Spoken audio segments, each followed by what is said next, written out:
Ready now, guys. Episode 10 of Off and Racing, guys, the podcast. We made it to 10 episodes. Who'd have We thought? made it to 10.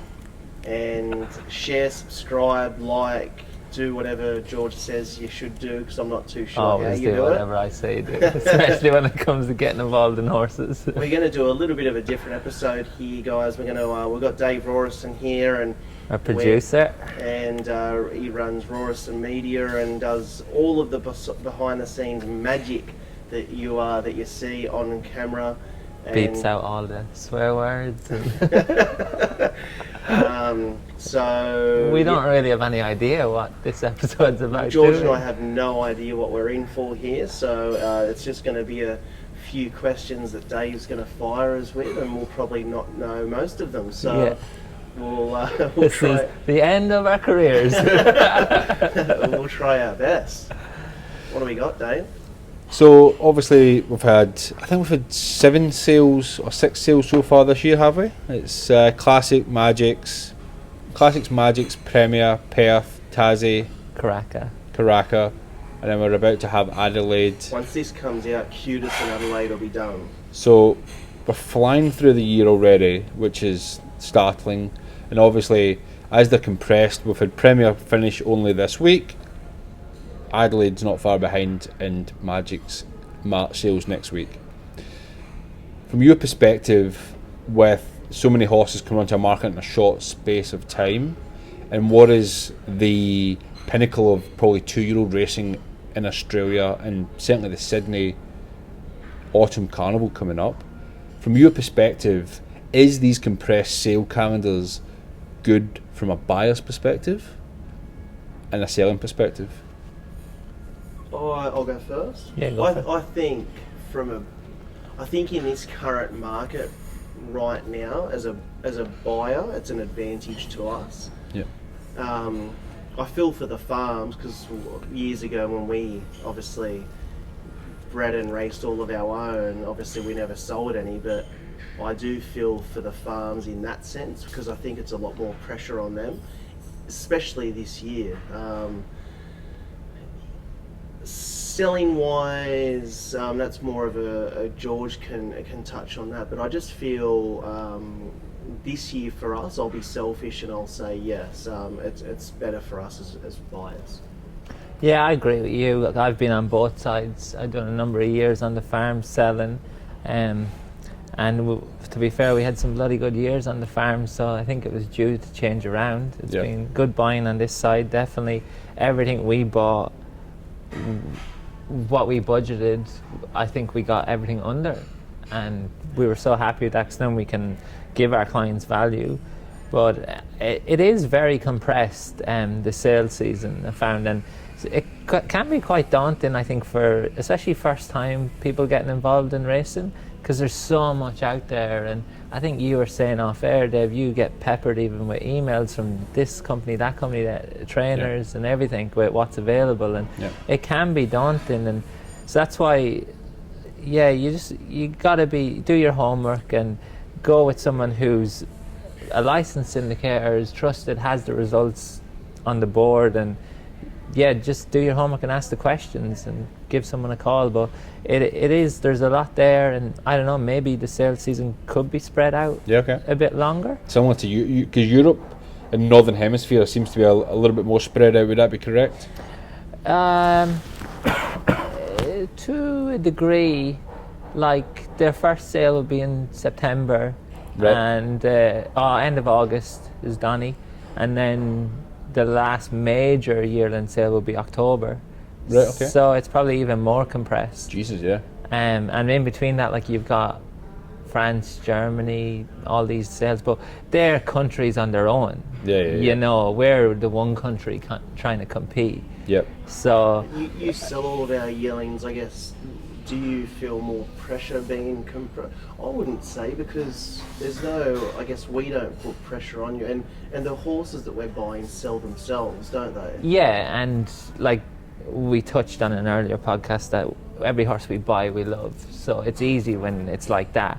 But it can be like, I get a phone call from someone and it drives me mad, to be honest, when they go, I've no idea what I want to get into. I'm like, you got to give me some direction. I've got 6 horses or 7 horses. Like, so, do you want a colt, a filly? Where would you like it to be raced? What's your budget? Yeah. And then once I get that, then I can point someone into it. But some people are quite cagey, especially around what budget they want to spend, because they don't want to sound cheap or they don't want to put all their cards on the table. But I'm only asking because I want to put you into the right horse, you know, and so that you have the best experience. Yeah. So yeah, it's just like I said, just give someone a call and ask the question. And no question's a dumb question. Believe me, I've been asked a lot. So, what you've just commented on in regarding to people calling up looking for racehorse ownership, they've seen your brand, they might have seen the silks, got a bit of an idea. I'm just going to have a throw at how many people you think are actively doing this. So, hypothetical route, according to the Racing Australia fact book for 2022-2023 season, from 1 to 10 plus, what is the most popular number of owners per horse? So in the brackets of people who race individually, as 3, as 5, as 7, etc., right up to 10 plus. What do you think is the 3 most popular that people choose to race in? As in numbers wise? Individual owners, what they choose to race as an individual owner, right up to, I don't know, 500 in a horse. Where do you think is the sweet spots? I'd say a number wise? Yeah, just a rough number. Where do you think is the most popular? 14. 14? In a horse? Yeah. Yeah, but some horses we've got 50 owners in. Yeah. I'd say the average syndicate, if people are creating a syndicate within our horse, I would say... But are you including that, or is that one identity? I'm just kind of roughly going off the Racing Australia number of owners. So what you're saying is you didn't do your homework properly, Dave. I'm trying to articulate to make sure that the question is clear. Yeah. I would say with all of these micro share setups, and I'll be honest, which I just think aren't the way to go. I'm just going to say that, like, the owners don't get a good experience. You don't get the proper experience. And they can try and say they do, but if you've got 999 owners in one horse, 20 people are getting tickets max on a proper day, on a Group 1 day. The club cannot hand out many tickets. Yeah. So that's 20 owners without guests. Yeah. So if you want to be 20 owners in that raffle to try and get a ticket for a horse you've invested in out of the 1,000 owners, so be it. And you'll also get 1% of the prize money of nothing. Not even 0.1%. Yeah, so 0.1%. So what are you going to spend your winnings on? probably Smith's chips. You get the small packet, not the big packet. Krispy Kreme these days. No, but all jokes aside, I just don't think it's the way to go. I don't think there's... People say, 1% of the bill, or 100% of the thrill for 1% of the bill. It's not the case with those micro share companies. And I just look, I'll probably get slammed from a few people by saying it, but I'm just being honest here, and I've always been honest, and I don't think it's the way to go. You're better off to go with a syndicator that is obviously registered, and we're bound by so many rules and regulations, but someone that can give you the experience, and someone that can say, look, there's 30 or 40 owners in this. Everyone gets their name in the race book. Every single person has their name in the race book. That's a question I get asked a lot. Like, what's the minimum percentage I need to take to get my name in the book? Yeah, and they should have their name in their book. If they're investing in a horse, I really think they should. But I won't go on that tangent. To answer your question, with the way it's trending, because I think it's going to be extremely high. I think you're smiling. I think the average would be, I'll say 60. I don't have that stat. Oh, okay. They're only at 1 to 10 of like where people are at. The second most popular is 10 plus. So it would be up there, wouldn't it? It's 27 or 20. It's roughly about 28% of ownership in Australia. The number of owners per horse is 10 plus. The most popular is one, which I'm actually surprised at. I don't know. One owner? One owner is 4,177. But is that due to like Godolphin? I'm And assuming breeders, yeah. number of owners per horse. So I'm guessing. With the big invest, like Godolphin, they Yeah, take up a lot of the... and how they maybe structure this.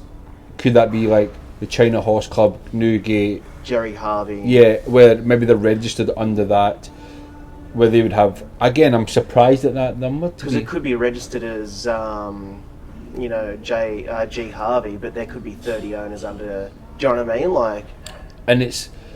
I think like again, it's without asking someone that raced in Australia how they come up with these numbers. I still think it's interesting of how people are registering, because if you look at between the third most popular is two owners, which again could be husband and wife. Again, I'm a little bit surprised that it's at 1,500 of 10,964.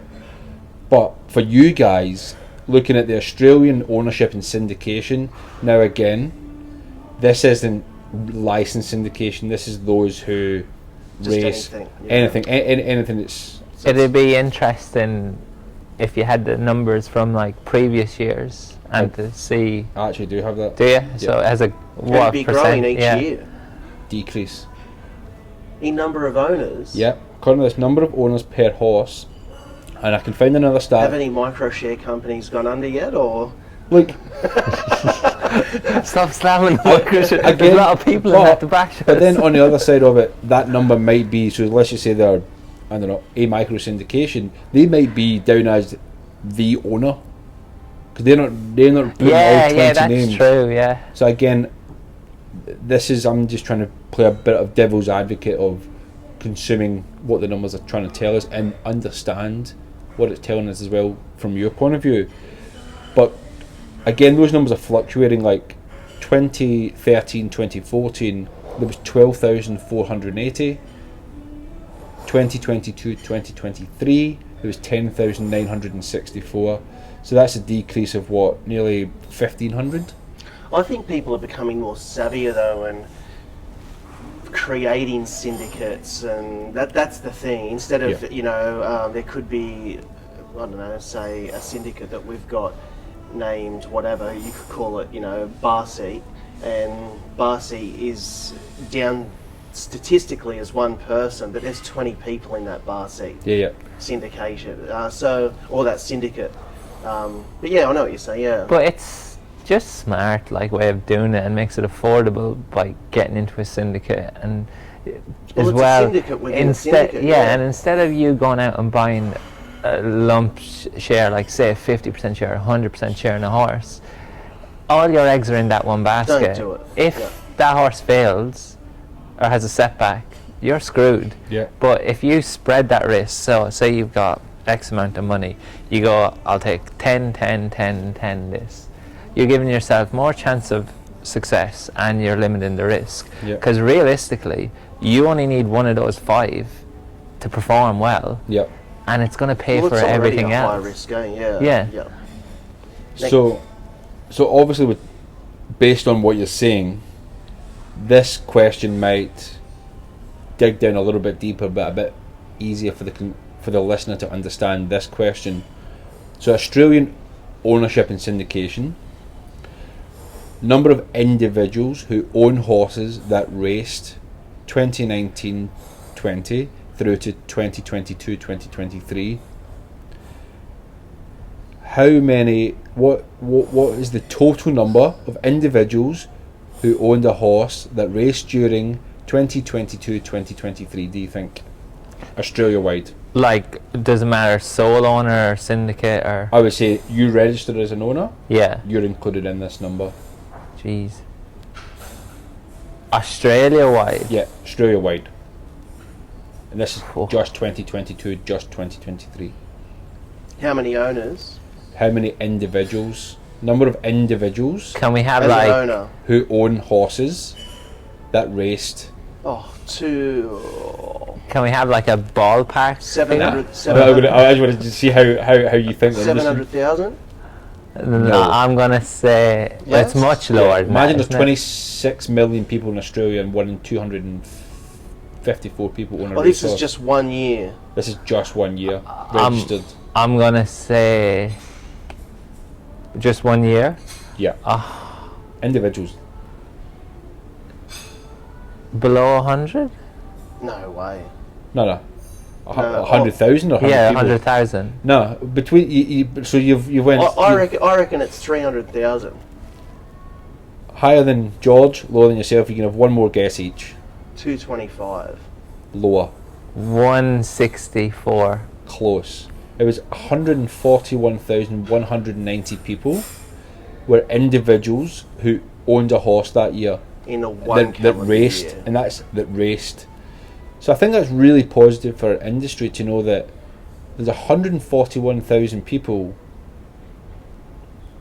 participating in the industry Just in that year, though. just in that year that Yeah. raced. Can you let them know they can email george@bloodstock.com? And that's the beauty of it. If you buy, let's just say, 10 horses and you have 20 owners each, it's only 200 people to fulfill your business. Of that number, without doing the basic maths, it must be 0.001% of the ability to attract these people into your businesses.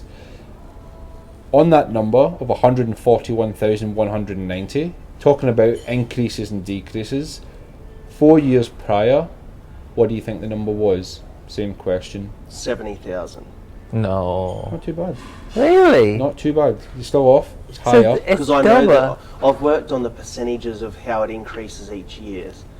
It would be, I think, if anything, slightly higher. It's higher this year than it was 4 years ago. Yeah, so like it's higher than 70 though, isn't it? Yes, it's higher than 70. slightly. I'll go 82,000. That's what I was gonna say. I'll give you a clue. It's higher than 100,000. High. Oh. 110. Very close. Very, very close. Do you want one more guess, Sean? 107. 114. So 114,000 Yeah. 4 years ago, and now we're at 140,000. Now that's an increase of what? 35%. Is that 35%? He wasn't it's- close with 70. He was 40,000 Well, off. considering he went 700,000 for the first question. Well, I'm saying overall, but that was a calendar year. So, well, there's generally a 6% increase each year, isn't there? Yeah. As a rule. That's pretty spot last year on. was 135,000. So yeah, that's a 5% increase. There you go. So- So it's still consistent. Which is excellent for our industry to know that we're growing in that respect. So numbers of individuals, the first question probably demonstrates how people are racing, and this is showing the appetite for racing. And so then we're going to look at, that was the individuals. What about people who are racing with thoroughbred syndicates? Now again, I don't think this is licensed syndications, Oh, but again it gives you an idea of how people wish to race together. yeah, I'd go 60%. I'll go, it's a slightly different question, slightly different numbers. Number of thoroughbred syndicates in Australia, 2022-2023. Who are racing with a syndicate. No, this must be registered syndicates. So let's just say I'm going to use Alligator Blood's owners as they're called like Easy Bond 1 and Easy Bond 2. Yeah, like us, when the boys like Riverbend, that kind of thing. And I'll give you a clue. It's quite a low number compared to that other one for obvious reasons, because we're now clumping people together in groups. And what was the figure of owners overall? Individuals was 141,000. 41. I'll say 11,000. I reckon way less. I'll go 6,000. George is bang on. 11,321 people That's my prize. raced as a syndicate. Your prize is a share with Kurrinda You know, Bloodstock. you know what would be interesting is how many race with a syndicator. Yeah, that's one that I don't think I can see here. Because that's growing at about 6 to 8% each year too. And I think when we try to do some research, I think we could name 100 licensed syndicators, which is, again, if you guys are filling your horses, people are wanting to race with syndications. Yeah. Like you look at the moment, without publicising other syndications on your podcast, Guinea's winner on Saturday, Group 1 winner. Everest, the Millennium. There's been a couple of Everests. Yes, Yeah. correct. And I think that's great because then people who want to become a successful racehorse owner are trying to work out the common denominators of what makes Success. successful. It's so Yeah. much safer. Like we're regulated. We're bound by so many rules. Where we can't just do what we want to do. And I think that's the owners are so much safer. If they pay for a share, it goes into a trust account that we don't even have access to. That's good. Like their money is secure in a trust account that we can't even access. Like I think that's great. It's and I'm not saying don't invest with trainers or anything like that. We all, because everyone has relationships with certain people, but just be careful who you invest with. That's all I'm going to say. And Next question. That was deep. and I think from our point of view, and probably yourself, you're trying to understand the market, the trends, what entices people in. If there's not people looking to become racehorse owners, then maybe we're all jumping the gun at the sales of the last 5 years. We've had a year-on-year increase. This year, obviously, with global external restrictions and complications for a lot of people's finances, it's interesting to see how we're all adapting to get people into racehorse ownership. And obviously, you guys fit the bill straight off the bat.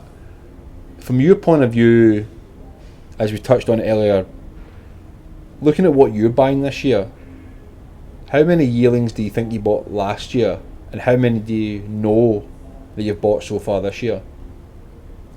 In numbers. In numbers, so last year, Well, 13 this year, correct? but last year was 10, wasn't it? Correct, bang on. So They were easy. Next Yeah, question. yeah. I'm on fire. So that was good because I'm sure that's a Sale of the century. Where's my car? I'm sure that's like a Jen. I'm sure Jen was probably the one looking at that question, going, "Well, at least he knows how many's on the books here." And so let's look at averages then. So last year, what do you think your average was last year? Well, we got a couple of nice cheap ones. Like Lyrical Beauty was only 40 grand, so I'll go and. No, last year would have been the. Oh, she was the year before, her was brother. Yeah. Oh yeah. So Private Harry's year. Yeah. Sorry, they just roll into the. Yeah, they go so quick. 10 horses, average price Including the John Singleton's dispersal yearling that we bought. is what I could see from Yeah, it would of be. that Yeah. 10 from when I put it in on Bloodstock.com's Yeah. sale records. I'll say What was our most expensive? Queen's 160. Rhapsody. Yeah. 160 is correct. So And Son of Eureka was 162. 160 is your max price here. 165 was Queen's Rhapsody. I've got 160. No, here. 160. Oh, so Yeah. yeah, and Son of Eureka was too. First horse I ever purchased at a live I sale. reckon an average of 97,000. Pretty good. Slightly higher. Higher. Slightly higher. 99. 105,000 was your average last year. Ooh, close. Oh, that's good. So this year, and what is Have you got our averages this year? I've got that for this year as well. It's way higher. So we're only, so already obviously you said you bought 10 last year, you bought 13 this year, and what is a sticky market for many, but for you guys look like you're in a growth period. What do you think your max price is so far this year? Now this is an easy one. So again, 280. bang. So again, Jen's doing our And that was the microphone, Cole. at a Miraman. Yeah, Mirror. Okay. What's your average price?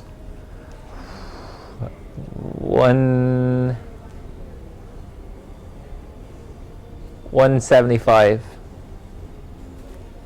Sean? Is it close? Close, obviously. Yeah. It is close. It's close. Is it less or more? Oh, Less. clean. Yeah, see, I would have said less.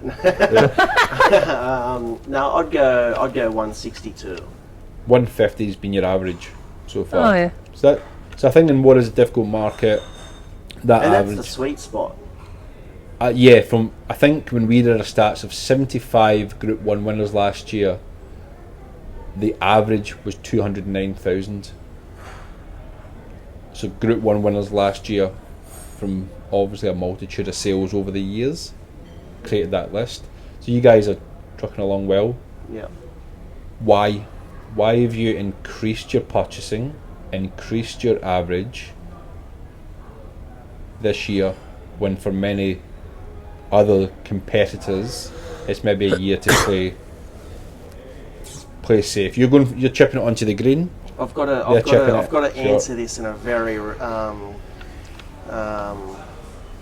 Jen's not at the sale to stop us. no. I've got to answer this in the proper manner without getting myself into too much trouble.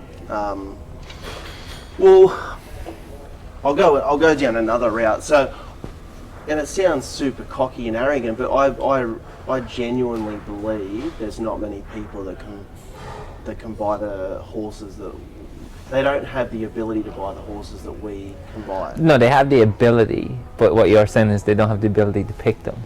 Yes. Yeah. Yeah, they don't, and that's just being. I've done this literally. People say I've been in the industry for years, but I have been obsessed with this since I could crawl.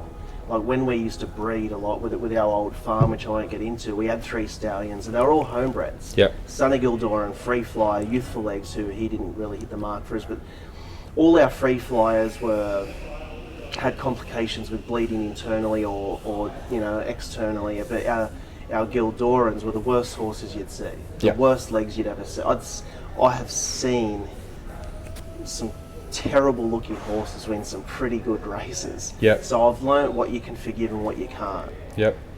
And I think when you've seen certain things, the only thing that can help you is experience and time. Can I throw a devil's advocate question into that then? Yep. And I'm a devil advocate on this one. As you say, the ability to buy horses compared to others, as I said, there's been syndications at the moment are winning the Millennium, the Guineas, the Everest, all different syndications. How do you compare with them when you say you're all buying at the same pool of horses? Do you think that everyone has their day? Is it an increase of horses that, I'm just trying to work out. No, I just don't think we've been around long enough as a syndicator. Yep. If you look through from where you started purchasing, we've only been a registered syndicator for 3.5 years. Half Crown cost $5,000, and he's running at metro level, in Queensland. Yeah. So what can we do with a horse that costs $150 or $280? Yep. Our background is obviously the farm where we bred our own and raced our own. No one else had shares in them. Like my pop owned every horse. But since he passed and since we started this 3.5 years, we've been a registered syndicator. We've already got 40 horses on the books, and where we've got stakes winners. We're running. We've got Saturday winners and open handicap Saturday winners, not just midways or highways. We're racing in highways a couple of times a month, and no one's seen anything yet. They're not our better horses. Each year they're getting better and better and better. So and I sound arrogant in saying this, but in 3 or 4 years we will be flying, and I genuinely believe that. And I think that's the exciting part is everyone who's won those races that I was commenting on. Well, they've been around for 10 to 12 years. Yeah, I think everyone refines themselves, sharpens the pencil, deepens their database. Yeah. And as you say, the things you've learned over the years, the one thing we haven't seen is a 16-year-old or an 18-year-old syndicator pop up and go and buy those horses. It does take time and patience, which was it Bart Cummins used to say, it's the one thing we're born with. We don't. It's the one thing. Least used thing or something. It's free, but we don't always use it. Yeah, but things take time. Like you can't just. So 3.5 years ago, we're buying yearlings. Yep. Well, you got to remember those yearlings. They're only 4-year-old now, yep. going on 5. Or it just doesn't happen overnight. So what we're buying this year, we might not see for 2 years. That's what people need to understand. But last year's yearlings were better than the year before. This year's yearlings, they're on a different stratosphere to last year. Is that because your ability to buy, raise your average, raise your overall buying bench? Like from what I can see here, your expenditure last year, 2023, was 1,050,000. This year, you're already 1.95 million. So you're obviously backing your judgment, buying more, but you're not buying at every sale. Why? Just, you gotta back your judgment in this game. And Sean said he's got his background, and I've been lucky enough. I'm new into the syndication side of it. I've coming up to a year now next month. And we've got George on board too. That without, like, before George speaks about his background, like we've invested in bringing George into our team to not only give me another set of eyes, but it's also to go, no, I can forgive that, or no, I agree with you, we can't forgive that, and you don't stop learning. Yep. You've got to develop with, in the other podcasts that we touch base on, there's a lot of shuttle stallions now, and if you don't change with the different conformations in certain things, which I won't go into detail, but things are changing, and you've got to go. You've got to adapt. Yeah. You have to adapt, and if you don't, if you just stick to what you liked 5 years ago in a horse, you won't be successful. You have to adapt with the new bloodlines coming in. Yep. And George has been all over the world and seen other stallions and other horses, and whether they're long in the pastern or whether they're, no, I can forgive that because of this. And George's background being on the farm also helps us so much, because if I need a hand at the farm, that's sweet. You know, George comes around, let's do a day there, which is rare, but it happened on Monday. We had 6 or 7 leave and we needed an extra set of hands. And then if we go to a sale, we've still got that experience of, like, I might say, hey mate, or it's probably the other way around. I'll go, hey mate, like George might meet up with, say, Adrian. Yeah. And I'll go, I'm just going to go and quickly have a look at these 2 or 3 lots. The trust is there. Yeah, what you need.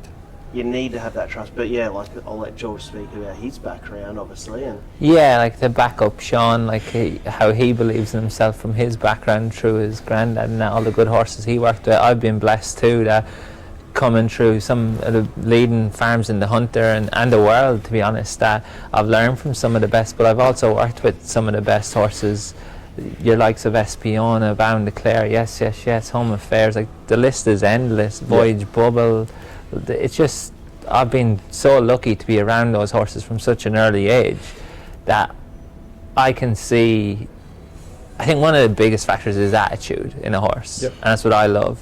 I've seen the attitude of those horses and what it takes to get to that level, but also the physical attributes of them, and what you, like Sean said, what you can forgive and what some people wouldn't forgive, and that's our that's then, like, we've the utmost confidence in our ability to pick a horse that, and the results Kurrinda have got so far in the short space of time, that, you know, that's why we're willing to, let's take it to the next level and have a crack. And that's what we want to do each year, just take it to the next, without being stupid, go to that next level and bring our clients, existing or new, to that next level and make them part of it too. So, one day, we can dream and we can be part of a Storm Boy or something. Like, why can't it be us? And so I think, like, when Kurrinda Bloodstock was Kurrinda Stud, we were having, there was 6 years in a row where we had over 100 winners a year.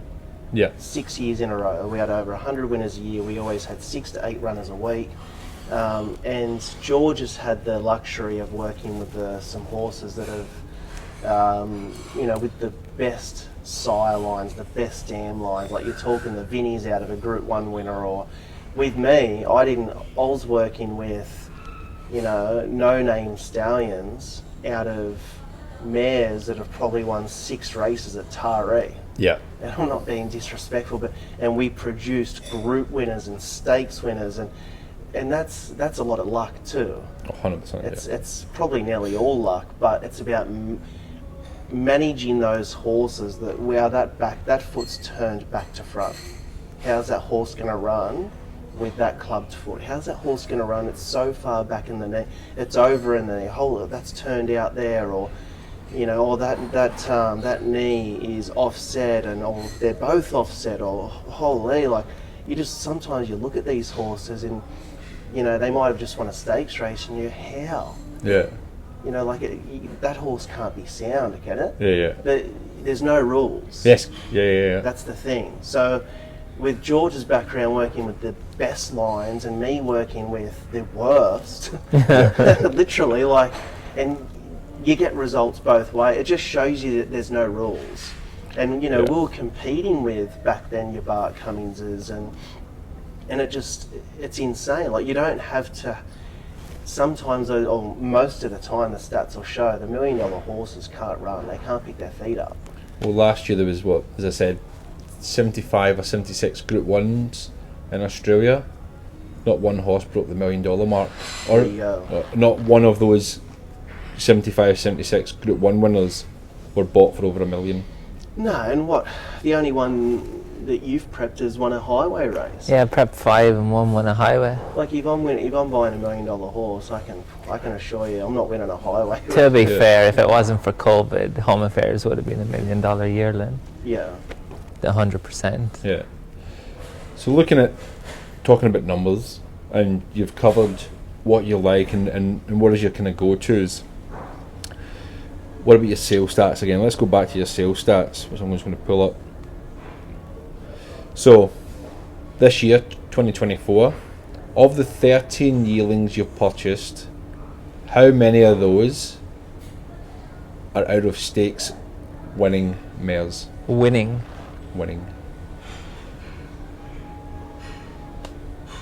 Jeez. The time to reign, is it? No.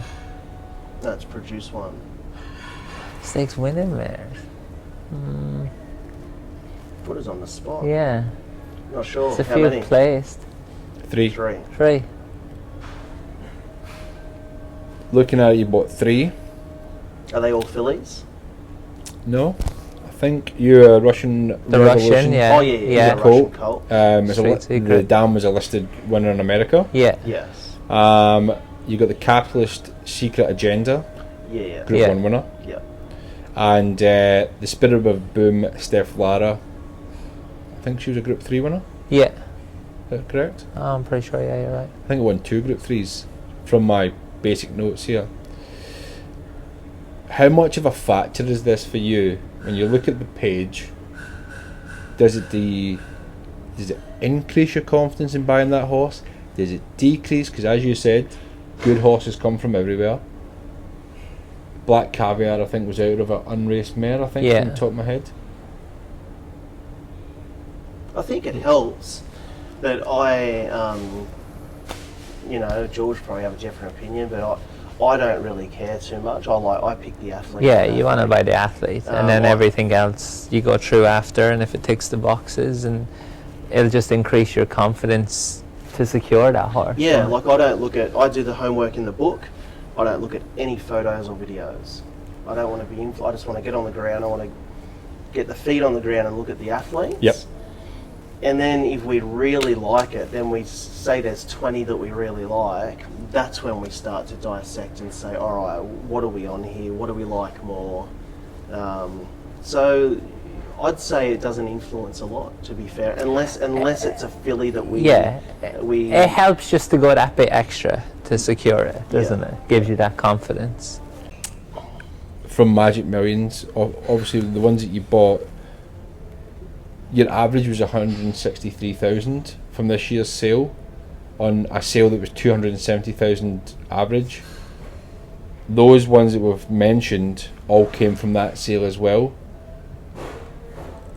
What confidence does that give you to be buying horses? Because if you're an owner, calls you up and says, half expecting you to put them into the most expensive horse out of the Group 1 winner, but you suggest something alternative, where would you sit with averages and talking to clients, if you say to a client, I'll try and refrain from that from a long-winded.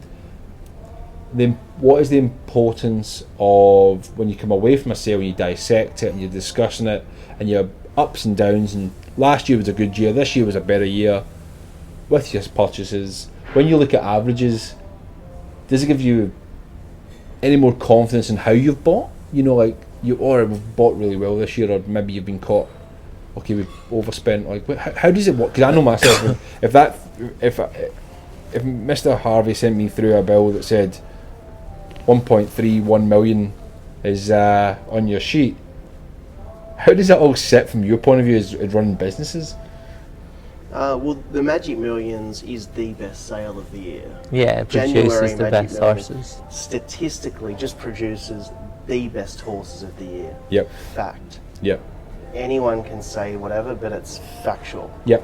The numbers prove they are the best horses year in, year out. They come from that sale. I would much personally rather go heavy on that sale and deal with the rest of the year after that. And then there's other sales that we target that statistically are still strong, and some are terrible. We weren't at the recent one for a reason. And that's just in... And I won't say what some... Yeah, but that's just in our, we have a budget, what we go to. So that sale, it will produce good horses, but it's probably in a higher echelon. Yeah. So, but like you're saying, Dave, about if an owner comes to me and I'm just going to push them into the Group 1 or that, it's not exactly true, because we bought the Secret Agenda for what, 120 was it? 200 reserve, we got it for 120. Yeah, but yet we bought the microphone colt for 280 out of an unraced mare. So that backs up to what we were saying earlier. Athlete. We will buy the athlete.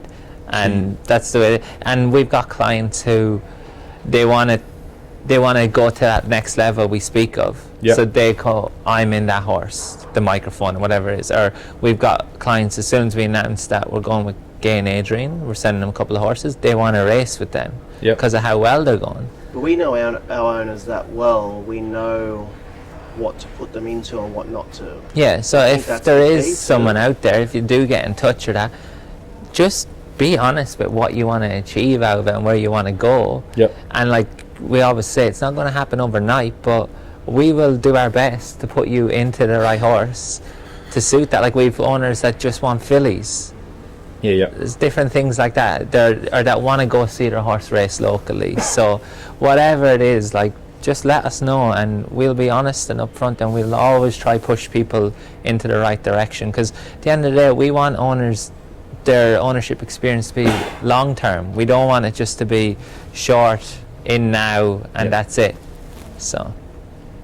And just to close out, I just think it's always fascinating of how people buy sales expenditure, especially that's well above what my Westpac account would allow me to buy for.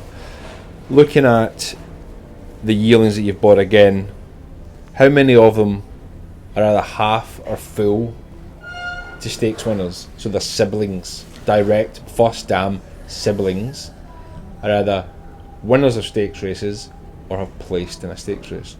It would be what? 1, 2,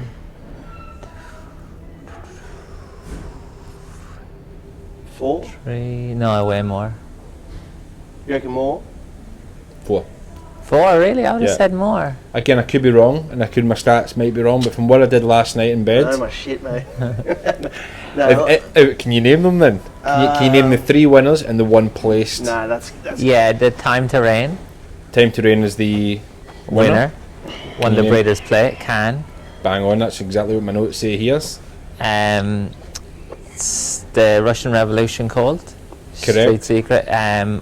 Frankly Awesome. Bang on, yes.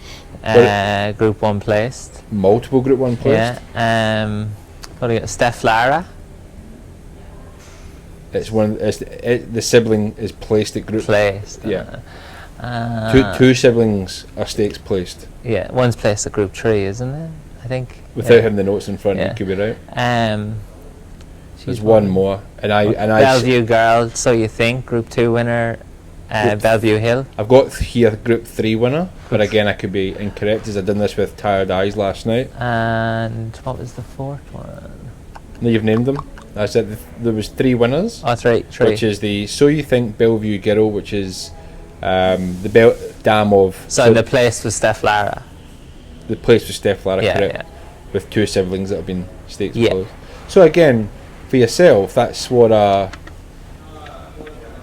just under 22.5% of your purchases are stakes placed or were related to stakes horses, or the dams are stakes. There's real depth in that, but diversity. Your ability to buy underneath the average is impressive in what is a sticky market.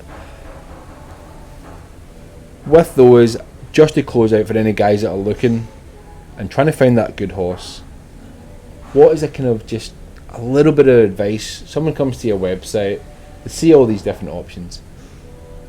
What kind of like basic little bit of advice you would give to someone when you come to the website to help them work out if this is of value to them or the trainer, just to help them narrow down that search within your website? I would say, just straight up being honest, send us an inquiry, submit your inquiry, and talk to George on the phone and entrust us to put you into the right horse. And simple as that. And just be honest what you want to achieve out of it. But let us put you in one. Yeah. You know, like, don't, if you say, oh, I'm interested in these 2, we'll ask the right questions to get you into that one. I think that's the key. Our job is to put them into the right horse. Yeah. So the synopsis is, after all my long-winded questions to you guys, the easiest thing is just to get in contact, pick your brains of why you bought them, how you bought them, what the market looks like, trainers, feedback, and you'll best advise the guys around their requirements. Is that the kind of the best way to go about becoming a racehorse owner? Yeah. 100%, yeah. And you just want to also enjoy the journey. Once you're in the horse, enjoy the whole process. It's not just race day.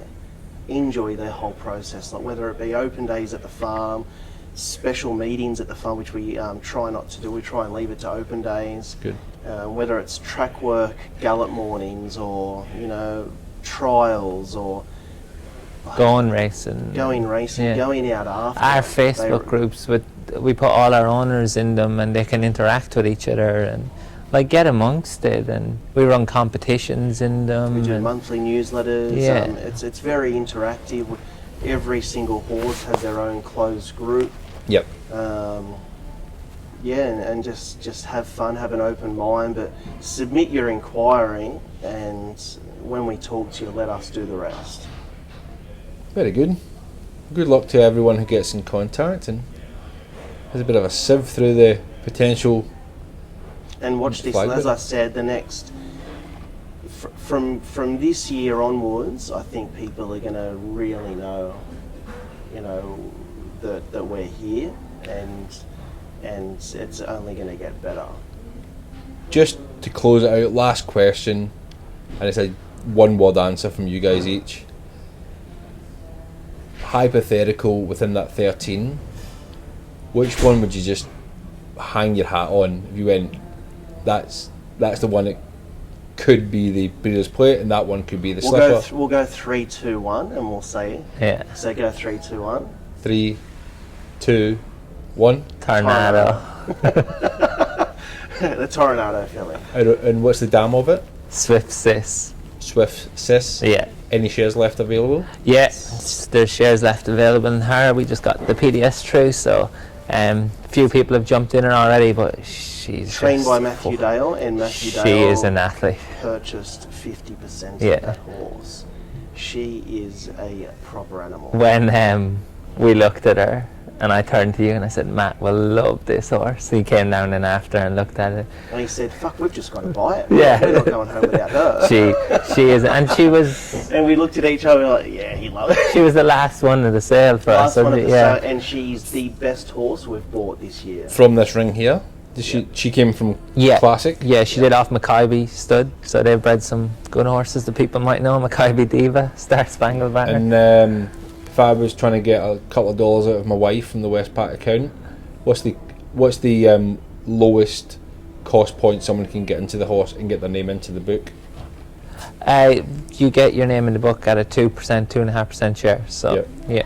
But a filly like her, if you're in a financial position, like I would recommend, if you can stretch your budget or that to 5% or that, because residually, I have such belief in that horse as a racehorse. She's out of a stakes mare sixth place mare that's won 9 on the track. Like that's not easy to do in any jurisdiction. And this thing, she is an athlete, and the way Tornado's going. And her temperament's just out of this world. Like, she's already at the breakers, but... If you get a share in her, like, you're not just investing in her racing career, you're investing in her residually when she gets sold as a broodmare. So, there's alternative ways to get a return. But she is a filly, we genuinely love. We could talk about it all day, but we love all the horses, to be fair. But if you put us on the spot, and she's the one. There we are. Last share sold, hopefully. got me involved. But boys, Haley won't be happy. Yeah.